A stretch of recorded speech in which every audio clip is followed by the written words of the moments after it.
బగ్గుమన్న మిర్చి రైతు వరంగల్ ఖమ్మంలో అమాంతం తగ్గిన ధర, తక్కువ ధరలకు కొనుగోలుపై తీవ్ర ఆగ్రహం. నార్మల్గా ఈ రైతు పండించిన ఈ మిర్చి యొక్క రేటు గిట్టుబాటు కాకపోతే చాలా నష్టం అండి. సో ఆ వరంగల్ ఖమ్మం ప్రాంతంలో ఈ రైతుల వాళ్ళు పండించిన ఈ మిర్చి యొక్క రేటు చాలా వరకు తగ్గిందంట. దళిత బంధుపై దండయాత్ర. రెండో విడుదల డబ్బులు ఇవ్వండి, వ్యాపారాలు కొనసాగించొద్దా, వినతి పత్రం ఇచ్చినా పట్టించుకోరా. కరీంనగర్ ప్రజావాణి కార్యక్రమంలో దళిత బంధు లబ్ధిదారులు ఆందోళన, నల్గొండ కలెక్టరేట్ వద్ద దీక్ష. సో నార్మల్గా ఈ రైతు బంధు అనేది రెండో విడుదల రిలీజ్ కానందుకు చాలామంది రైతులందరూ కూడా నల్గొండ కలెక్టరేట్ పోయి దండయాత్ర చేసిరు.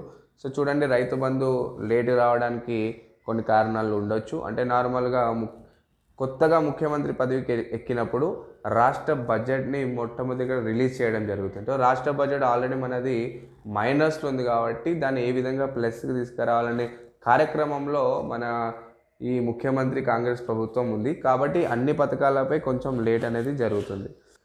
రక్త క్యాన్సర్కు మూలకాన చికిత్స, బోన్ మ్యారో ట్రాన్స్ప్లేషన్ నుంచి సాధ్యం. అంటే నార్మల్గా కూడా మనకు రెడ్ బ్లడ్ సెల్స్ అంటే ఎర్ర రక్త కణాలు, తెల్ల రక్త కణాలు ఉంటాయి. సో ఎర్ర రక్త కణాలు ఏం చేస్తుంటే మన అవయవాల్లో ఆక్సిజన్ని అందిస్తుంది. తెల్ల రక్త కణాలు ఏం చేస్తుంటే మనకి ఏమైనా వైరస్ బ్యాక్టీరియా వస్తే దాంతో పోరాడే ఆ బ్యాక్టీరియా వైరస్ని తొలగిస్తుంది. సో ఈ చాలా మందికి ఏంటంటే బోన్ క్యాన్సర్స్, బ్లడ్ క్యాన్సర్స్ వచ్చినప్పుడు దాన్ని ఏ విధంగా తొలగించాలనే దానికి సంబంధించిన ఈ ఆర్టికల్లో ఉన్నది. ఇప్పుడున్న సమయంలో గుండెపోటుతో చాలామంది చనిపోతున్నారు. రీసెంట్లీ మన చాలామంది సెలబ్రిటీలు కూడా ఈ గుండెపోటుతో చనిపోవడం జరిగింది. రోజు రోజుకి మన వరల్డ్ వైడ్ కూడా ఇండియా వ్యాప్తంగా కూడా గుండెపోటు సమస్యలన్నీ పెరిగాయి. సో దానికి ఏంటంటే ముఖ్యమైన కారణాలు మనం రోజువారీ తీసుకునే ఆహారం కావచ్చు, ఆయిల్ ఫుడ్ కావచ్చు, కొలెస్ట్రాల్స్ కావచ్చు. అండ్ ఫర్దర్గా కూడా మనకు కోవిడ్ వ్యాక్సిన్ తీసుకున్న తర్వాత కూడా ఈ హార్ట్ అటాక్స్ వచ్చాయి. అంటే కోవిడ్ వ్యాక్సిన్ తీసుకోవడం వల్లనే వచ్చిందని కాదు. ఎందుకు అంటే కోవిడ్ తీసుకున్న తర్వాత 3 years వరకు మనం ఎక్కువ ఎక్సర్సైజ్ తీసుకోకూడదు, ఎక్కువ ఆయిల్ ఫుడ్ తీసుకోవద్దని మనకు ఆక్స్ఫర్డ్ యూనివర్సిటీ వాళ్ళు కూడా చెప్పడం జరిగింది. అదేవిధంగా హార్ట్ అటాక్స్ అనేవి ఇప్పుడు సమయంలో ఎందుకు పెరిగాయి అంటే ఎక్కువ శాతం కూడా 50 ఏళ్ళ తర్వాత కూడా మనకు రక్తం అనేది గడ్డగడుతూ ఉంటుంది. దానివల్ల కూడా చెడు కొలెస్ట్రాల్ పెరగడం వల్ల కూడా హార్ట్ అటాక్ వస్తుంది.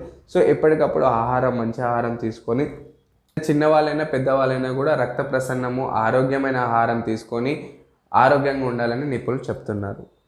200 కోట్లతో 12 మోడళ్లు 2024లో భారీ లక్ష్యాలను నిర్దేశించుకోవాలని మర్సిడీస్ బెంజ్ చెందిన విలాసతమైన కార్ల తయారీ సంస్థ మర్సిడీస్ బెంజ్ దేశీయ మార్కెట్లో ప్రత్యేక దృష్టి సాధించింది. 2023లో 17,408 యూనిట్ల వాహనాలను విక్రయించింది. ఈ ఏడాది గంపెడ ఆశలు పెట్టుకుంది. దేశవ్యాప్తంగా లగ్జరీ కార్లకు పెరుగుతున్న డిమాండ్లో దృష్టిలో పెట్టుకొని ఈ ఏడాది దేశీయ మార్కెట్లో 12 కొత్త కార్లను తీసుకురాబోతుంది. అంటే నార్మల్గా ఈ బెంజ్ యొక్క కార్లు ఎంత ప్రఖ్యాతం మనందరికీ తెలిసిందే. సో దీంట్లో 200 కోట్లు కేటాయించి 12 న్యూ మోడల్స్ రాబోతున్నాయి.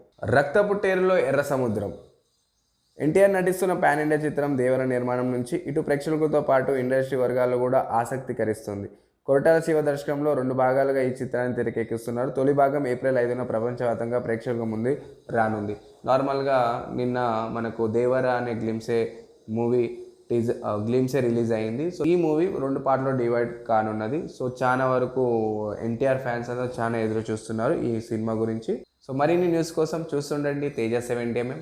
మళ్ళీ కలుద్దాం.